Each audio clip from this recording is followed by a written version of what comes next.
Hello friends, welcome again on my channel. तो दोस्तों, आज के इस वीडियो में हम डिस्कस करेंगे इम्प्लीमेंटेशन ऑफ पॉइंटर। तो लास्ट वीडियो में हमने जो पॉइंटर्स का थ्योरेटिकल पार्ट है उसको समझा था कि पॉइंटर्स हम क्यों यूज़ करते हैं और पॉइंटर्स क्या काम करते हैं।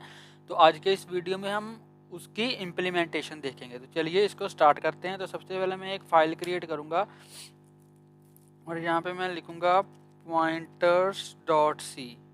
ठीक है, pointers.c करके हमारी एक फ़ाइल क्रिएट होगी। अब इसमें जो बेसिक स्ट्रक्चर होता है प्रोग्राम का उसको यहाँ पे मैं क्रिएट करूँगा। तो गाइस, हमारा जो बेसिक स्ट्रक्चर है प्रोग्राम का वो यहाँ पे क्रिएट हो चुका है। अब यहाँ पे हम क्या करेंगे, सबसे पहले मैं आपको सिंपल करके दिखाता हूँ। जैसे हमने लास्ट वीडियो में देखा था कि हमने एक आई वेरिएबल क्रिएट करा था, ठीक है, इंट टाइप का, और इसके अंदर हमने क्या किया था, हमने 3 असाइन करवा दिया था। ठीक है जी, एक आई वेरिएबल यहाँ पे क्रिएट करा, उसके अंदर 3 असाइन करवा दिया। तो अगर मैं इसकी वैल्यू को प्रिंट करूँ, आई की वैल्यू को, तो यहाँ पे मैं लिख दूँगा value of I is equal to %d, और यहाँ पे मैं आई को प्रिंट करवा दूँगा। ठीक है, तो यहाँ पे हमारी जो आई की वैल्यू है वो यहाँ पे प्रिंट हो जाएगी। तो इसको कंपाइल करने के लिए सबसे पहले मैं इसको यहाँ पे लिखूँगा मैं GCC, और उसके बाद लिखूँगा मैं pointers.c। इसको कंपाइल कर दूंगा, और कंपाइल करने के बाद यहाँ पे मैं इसको रन करूँगा। ठीक है, तो यहाँ पे ये देखिए आ गया वैल्यू ऑफ आई इज़ 3। अब लेट्स से अगर मैं इसका आई का एड्रेस प्रिंट करवाना चाहता हूँ, मैं ये देखना चाहता हूँ कि आई का एड्रेस क्या है। तो आई का एड्रेस देखने के लिए यहाँ पे मैं लिखूँगा, यहाँ पे /n लगा देते हैं %d के बाद, ताकि ये न्यू लाइन में चला जाए। अगर मैं आई का एड्रेस देखना चाहता हूँ, मैं ये देखना चाहता हूँ कि आई मेमोरी में किस लोकेशन पे स्टोर हुआ है, तो उसके लिए यहाँ पे मैं लिखूँगा एड्रेस ऑफ आई इज़, अब यहाँ पे मैं %d की जगह पे %u लिखूँगा, क्योंकि अगर हमें एड्रेस को प्रिंट करवाना है तो हम यहाँ पे u लिखते हैं। ठीक है, और यहाँ पे आई के आगे यहाँ पे हम एड्रेस ऑफ ऑपरेटर यहाँ पे डाल देंगे। ठीक है, क्योंकि एड्रेस ऑफ ऑपरेटर क्या करता है, एड्रेस रिटर्न करता है। तो अगर मैं इसको अब सेव करूँगा, सेव करने के बाद अब अगर मैं इसको दोबारा से यहाँ पे सबसे पहले कंपाइल करूँगा, फिर उसके बाद इसको रन करूँगा, तो यहाँ पे ये देखिए क्या आ गया, यहाँ पे वैल्यू ऑफ आई आ गई और नीचे एड्रेस आ गया आई का। ठीक है, ये क्या है, एड्रेस है आई का, मतलब कि मेमोरी में इस लोकेशन पे हमारा जो आई है वो आई की जो वैल्यू है, ठीक है, विच इज़ 3, वो इस एड्रेस पे स्टोर है। अब लेट्स से अगर इस एड्रेस को मैं किसी और वेरिएबल में स्टोर करवाना चाहूँ, तो जैसे मैंने लास्ट वीडियो में आपको बताया था कि वो वेरिएबल जो किसी दूसरे वेरिएबल का एड्रेस स्टोर करता है उसको हम बोलते हैं पॉइंटर। तो सबसे पहले हमें, अगर मुझे आई का एड्रेस स्टोर करवाना है किसी वेरिएबल में, तो मुझे सबसे पहले उस वेरिएबल को यहाँ पे डिक्लेयर करना पड़ेगा। तो ठीक है, तो और मैंने आपको एक बात बताई थी कि जो वेरिएबल जिस टाइप के वेरिएबल का एड्रेस स्टोर करता है वो वेरिएबल भी उसी टाइप का ही होना चाहिए। तो इसलिए यहाँ पे मैं इंट टाइप का वेरिएबल डिफाइन कर रहा हूँ, लेट्स से जे। ठीक है, और ये एक पॉइंटर वेरिएबल है, इसलिए इसके आगे क्या लगाना है, हमें स्टार लगाना है, जैसे मैंने आपको लास्ट वीडियो में बताया था। कि कंपाइलर को कैसे पता चलेगा कि ये एक नॉर्मल वेरिएबल है या फिर ये एक पॉइंटर वेरिएबल है। तो जिस वेरिएबल के आगे स्टार लगा होता है वो क्या होता है, एक पॉइंटर वेरिएबल होता है। अब अगर मैं जे के अंदर आई का एड्रेस स्टोर करवाऊँ तो वो मैं कैसे करूँगा, यहाँ पे मैं लिखूँगा जे इज इक्वल टू यहाँ पे एड्रेस ऑफ आई। ठीक है, J is equal to address of I, तो जे के अंदर क्या स्टोर हो गया, एड्रेस स्टोर हो गया आई का। तो अगर मैं जे की वैल्यू को भी यहाँ पे प्रिंट करवाऊँ तो यहाँ पे मैं क्या लिखूँगा, यहाँ पे इसको कॉपी करूँगा, कॉपी करने के बाद इसको पेस्ट कर दूँगा, और यहाँ पे मैं लिखूँगा वैल्यू ऑफ जे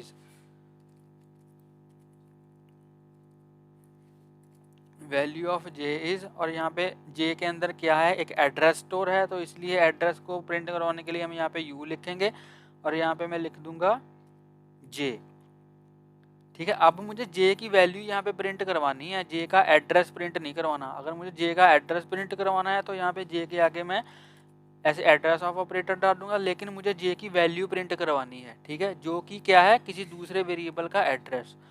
तो अगर मैं इसको सेव करके यहाँ पे रन करूँ, इसको सबसे पहले कंपाइल करूँगा, कंपाइल करने के बाद इसको मैं रन करूँगा। तो ये देखिए सेम ही वैल्यू जे के अंदर यहाँ पे आ चुकी है, ठीक है। जो वैल्यू आई की हमने यहाँ पे एड्रेस ऑफ आई लिखा है, address of I is this, उसके बाद वैल्यू ऑफ जे इज, जे में भी सेम ही वैल्यू आ चुकी है। दैट मीन्स कि जे क्या कर रहा है, आई का एड्रेस स्टोर कर रहा है। और क्या, और इसको हम क्या बोल सकते हैं कि जे आई को रेफर कर रहा है, ठीक है जी। तो इस केस में क्या है, जे क्या है, एक पॉइंटर वेरिएबल है।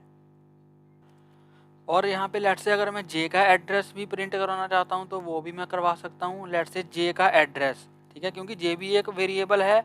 वो अलग बात है कि वो पॉइंटर टाइप का है, लेकिन है तो वो भी एक वेरिएबल ही, और वो एक किसी मेमोरी लोकेशन पे ही वो क्रिएट हुआ होगा। तो अगर मैं जे की मेमोरी लोकेशन देखना चाहता हूँ कि जे का एड्रेस क्या है, तो यहाँ पे मैं लिखूँगा एड्रेस ऑफ जे इज़, और यहाँ पे जे के आगे एड्रेस ऑफ ऑपरेटर डाल दूंगा ताकि हमें जे का एड्रेस मिल सके। तो जैसे मैं इसको कंपाइल करूँ, सबसे पहले इसको मैं कंपाइल करूँगा, कंपाइल करने के बाद इसको यहाँ पे मैं रन करूँगा। तो यहाँ पे ये देखिए जे का एड्रेस आ गया, ठीक है। Address of I is this.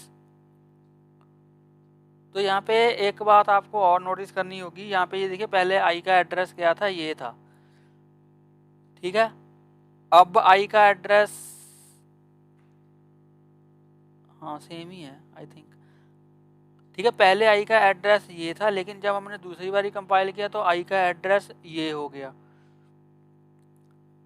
ठीक है। और अब आई का एड्रेस फिर से वही आ रहा है जो पहले था। तो दैट मीन्स कि एड्रेस चेंज होते रहते हैं, ठीक है। ये फिक्स नहीं होते, ये चेंज होते रहते हैं। जैसे हम प्रोग्राम को कंपाइल करेंगे तो दोबारा से इसको मेमोरी में कोई और लोकेशन मिलेगी, तो ऐसे जो एड्रेस है वो चेंज होता रहता है। अभी के लिए ये देखिए address of I this, value of J this and address of J this, ठीक है। तो जे का जो एड्रेस है वो इससे डिफरेंट है, क्योंकि ये क्या है, जे की वैल्यू है, और ये क्या है, जे का एड्रेस है। तो जे भी कहीं पे स्टोर हुआ होगा मेमोरी के अंदर, तो इसका, इसलिए उसका भी एक एड्रेस होगा, चाहे वो पॉइंटर वेरिएबल है, ठीक है जी। तो ऐसे हम यूज़ करते हैं पॉइंटर्स को। और एक बात और, यो जे के आगे जो ये मैंने स्टार लगाया है, इसको हम बोलते हैं वैल्यू एट एड्रेस ऑपरेटर, ठीक है। इसको हम बोलते हैं वैल्यू एट एड्रेस ऑपरेटर। तो इसका हम और भी काम पे यूज़ कर सकते हैं। अब लेट से यहाँ पे मैंने आई का जो है, आई का एड्रेस मैंने प्रिंट करवाया है, लेकिन अगर एड्रेस से ही मुझे, अगर मैं वैल्यू, एड्रेस से वैल्यू को फाइंड करना चाहूँ, अगर एड्रेस से मैं वैल्यू को फाइंड करना चाहूँ कि इस एड्रेस पे कौन सी वैल्यू स्टोर है, तो उसके लिए हम वैल्यू एट एड्रेस ऑपरेटर का यूज़ करते हैं। अब लेट से यहाँ पे क्या आ रहा है, देखिए एड्रेस ऑफ आई इज़, ठीक है, address of I is this. अगर मैं इस एड्रेस पे देखना चाहूँ कि कौन सी वैल्यू स्टोर है, तो वो मैं वैल्यू एट एड्रेस ऑपरेटर का यूज़ करके देख सकता हूँ। तो अगर मैं इसके आगे पैरेंथेसिस ऐसे डाल के,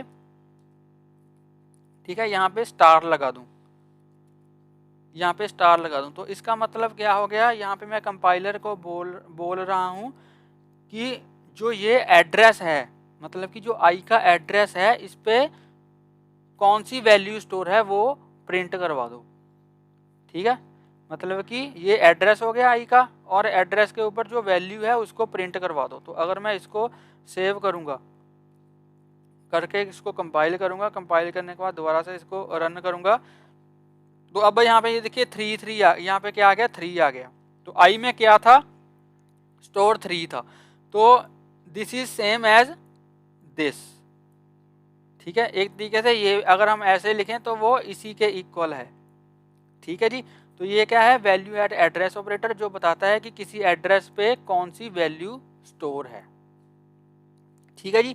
तो ये थी हमारी implementation of pointers. I hope आपको ये अच्छे से समझ आ गया होगा। अगर आपको इसमें कोई भी डाउट हो, आप मुझे कमेंट सेक्शन में पूछ सकते हो।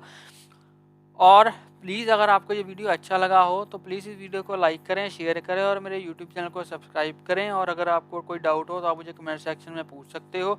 और प्लीज़ बेल आइकन को हिट कर लेना ताकि मेरी लेटेस्ट वीडियोज़ की नोटिफिकेशन आपको मिलते रहें और आपसे कोई भी वीडियो मिस ना हो। तो मिलते हैं एक नई वीडियो में एक नए टॉपिक के साथ। तब तक के लिए हंसते रहिए, मुस्कुराते रहिए, सीखते रहिए और सिखाते रहिए। Thank you for watching.